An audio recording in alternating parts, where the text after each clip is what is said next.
Hello guys, welcome back to my channel है। अनि good morning सबैजनालाई। आज चाहिँ म गान्तोक जाँदैछु नि त, त्यसले गर्दाखेरि घरबाट भिडियो गर्नु पनि पाइनँ। आज दिन पनि चिसो छ, अन्त रातभरि पानी परेर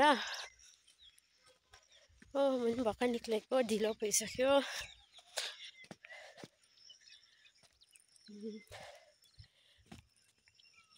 यहाँ चाहिँ हेर्न सक्नुहुन्छ आजको वेदर कस्तो छ, चिसो छ। बिहान नै भएर पनि होला, एक त पानी परेर पनि कस्तो भइरहेको छ।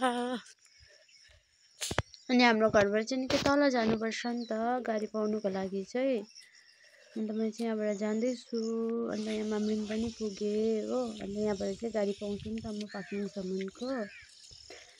अन्त यहाँ चाहिँ हिँड्दै थिएँ, गाडी आउँछ होला भन्दै पर्खिँदै अलिकति चाहिँ हिँड्दै थिएँ। अनि चाहिँ म चाहिँ यहाँबाट गाडीमा चढेर गएँ नि त, त्यो चाहिँ भिडियो बनाउनु पाइनँ हो, ढिलो भइसकेको थियो। अन्त म पाक्किङ पुगेर पनि छिटो छिटो गाडीमा चढेर गइहालेँ। एक्चुअली म चाहिँ हस्पिटल गएको थिएँ नि त, पुरा ढिलो भइसकेको थियो। अन्त ठिक्कै गएको, गाडी पनि हिँडिहाल्यो, भरिसकेको रहेछ।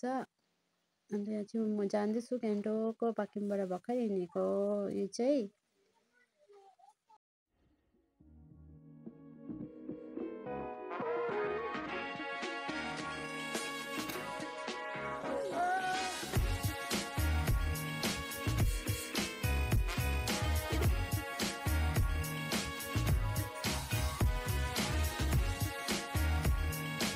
म चाहिँ यहाँ अब रानीपुल पनि पुगिसकेको थिएँ होइन। अनि माथिबाट चाहिँ पुरा बेसी जाम हुन्छ भनेर हामी चाहिँ अदमपुलबाटै जानु आँटेको।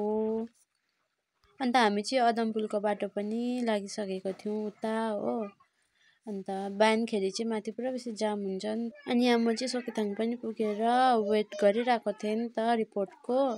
अन्त रिपोर्टहरू पनि आयो। अन्त रिपोर्ट लिएर चाहिँ म निक्लेर सिधै स्ट्यान्ड आएँ हो। त्यो बिचको चाहिँ भिडियो बनाउनु पनि पाइनँ। अन्त स्ट्यान्डमा पनि ठिक्कै गाडी रेडी रहेछ। अन्त गाडीमा चढेर म चाहिँ अब घर फर्केको हो। फर्किँदै थिएँ, यो चाहिँ स्ट्यान्डबाट झर्दै गरेको नि त, म चाहिँ निक्लिँदै गरेको। मेरो काम पनि डल्लै भएन, तर पुरा ढिलो भइसकेको थियो। घर फर्किनु पनि 4 साढे 4 त यहीँ भइसकेको थियो हो। अन्त यहाँ चाहिँ हामी आउँदैछौँ।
यहाँ चाहिँ अन्त म रानीपुल पनि आइपुगिसकेको थिएँ। रानीपुल क्रस गरेर यो चाहिँ जालीपुल हो नि त, जालीपुल पनि आइपुगिसकेको थिएँ हो।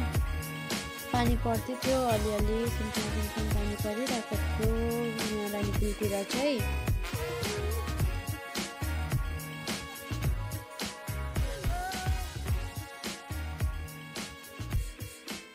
अन्त चाहिँ अँधेरीबाट उकालो लागेपछि चाहिँ वेदर यस्तो थियो नि त। यहाँ चाहिँ पुरा धुम्म थियो, कुहिरोहरू पनि पुरा लागिरहेको थियो, जाडो खालको थियो।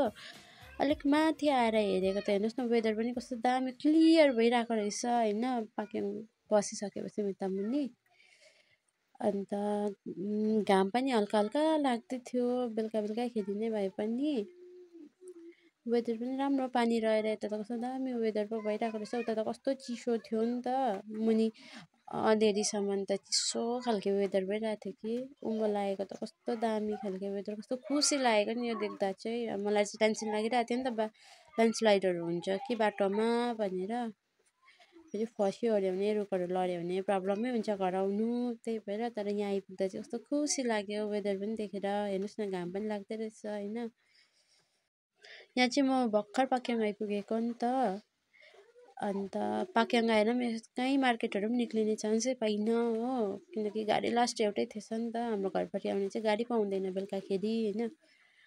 अन्त यहाँ चाहिँ प्यासेन्जर झर्दैछ एकजना हो। अन्त प्यासेन्जर झार्नु हुँदैछ दादाले चाहिँ। अनि यहाँबाट चाहिँ माथि अब हामी सिधै स्ट्यान्ड गएको। अन्त म यहाँ चाहिँ पाक्याङ स्ट्यान्ड पनि पुगिसकेको छु हो। एउटै गाडी मात्र रहेछ ठिक्कै। अन्त म चाहिँ सिधै गाडीमा जाँदैछु बस्नुको लागि। अन्त यो चाहिँ स्ट्यान्ड हो नि त पाक्याङको, मामरिङ स्ट्यान्डहरू। मामरिङ स्ट्यान्ड हो यो मुनिको चाहिँ, मामरिङ गान्चुङ स्ट्यान्ड। अन्त म चाहिँ यहाँ गाडीमा पनि बसिसकेको छु। अन्त गाडी पनि हिँडिहाल्यो एकैछिनमा। अन्त यहाँ चाहिँ फेरि एकजनाले चाहिँ ब्यागै बिर्सेछ दोकानमै, एकजना पेसेन्जरले चाहिँ। अन्त दादाले चाहिँ पर्खिनु हुँदैछ कि पेसेन्जरलाई ब्याग लिनु गएको थियो नि त। अन्त हामीले एकछिन वेट गऱ्यो हो।